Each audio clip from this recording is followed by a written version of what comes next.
وعباد الرحمن الذين يمشون على الأرض هونا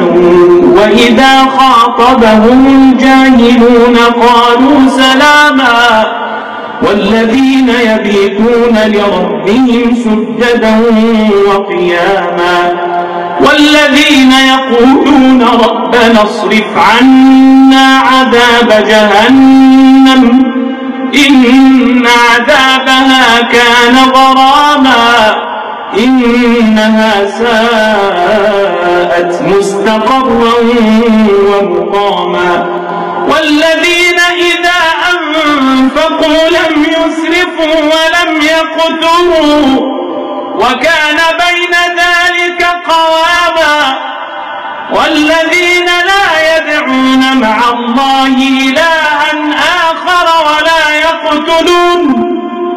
ولا يقتلون النفس التي حرم الله إلا بالحق ولا يزنون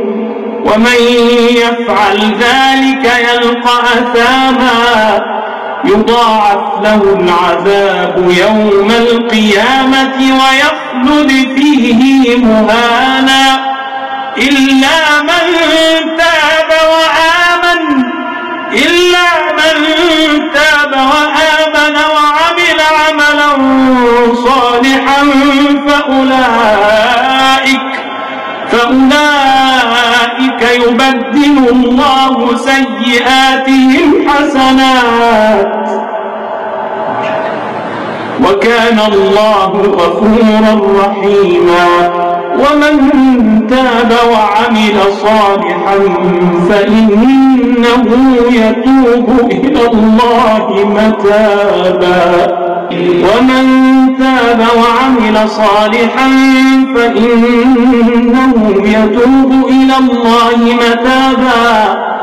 والذين لا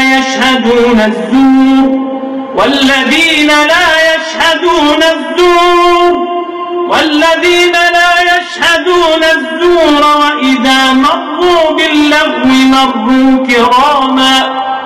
والذين إذا ذكروا بآيات ربهم لم يخروا عليها صما وعميانا والذين يقولون ربنا هب لنا من أزواجنا وذرياتنا قرة أعين واجعلنا للمتقين إماما أولئك يجزون الغرفة بما صبروا ويلقون فيها تحية وسلاما خالدين فيها حسنت مستقرا ومقاما قل ما يعبأ بكم ربي لولا دعاؤكم فقد كذبتم فسوف يكون لزاما.